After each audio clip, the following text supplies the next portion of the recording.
na diha, tubag daw mo ani. Ngano man nga usahay, maligo ang pagbati. Naanay asawa nga nagantos sa tanan, pero mangita gihapon ug langin nga kapuy-an sa pagbati.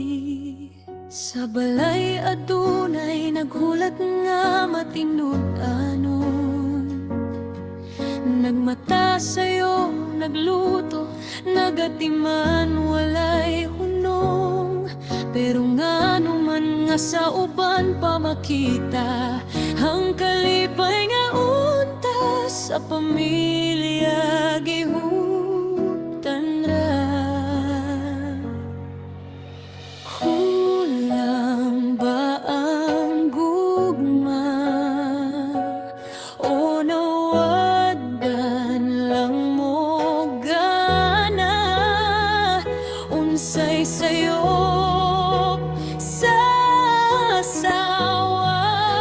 nga pirme na lang siya'y luhaan. Mga banadiha, tubag daw mo ani.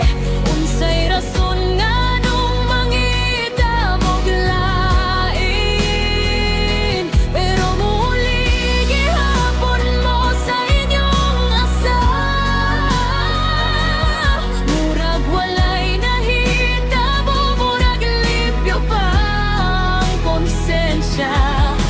Kung di na mo malipay, nganong diliman mo sulti? Ngano pasakitan ba ang dughan nga matinud-anon gyud kaayo? Kay ang asawa dili gamit nga ilisan. Kung sumol na tawo pud na nga nasakitan ug nahugno ang pagsalig niya.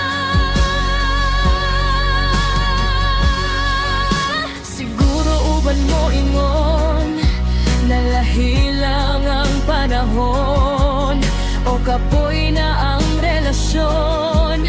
Wala na excitement karon, pero dili ba ka mas maayo nga mag-istoryo? Unod nga gugma sa problema, dili mo dagan palayo. Ang uban asawa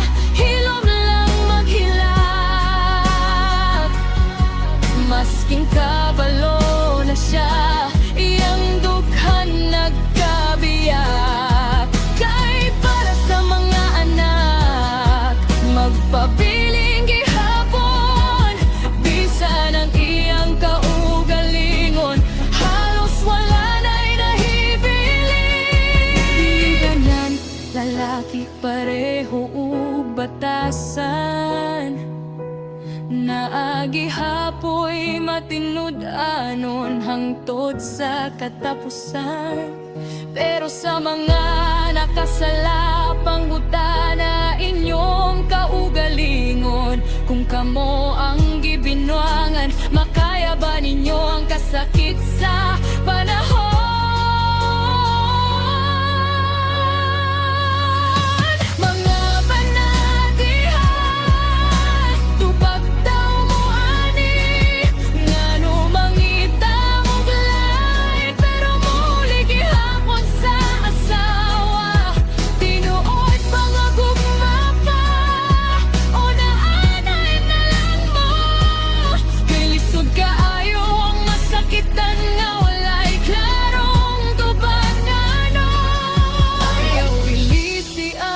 Pamilya tungod lang sa kalipay nga dali mawala. Kay ang pagsalig kong mabungkag, lisod na kaayo ibalik pa. Kung naapay gugma, paning kamot tiog ayo ha. Kay ang tinuod nga pamilya, dili ilabay kung lisod na.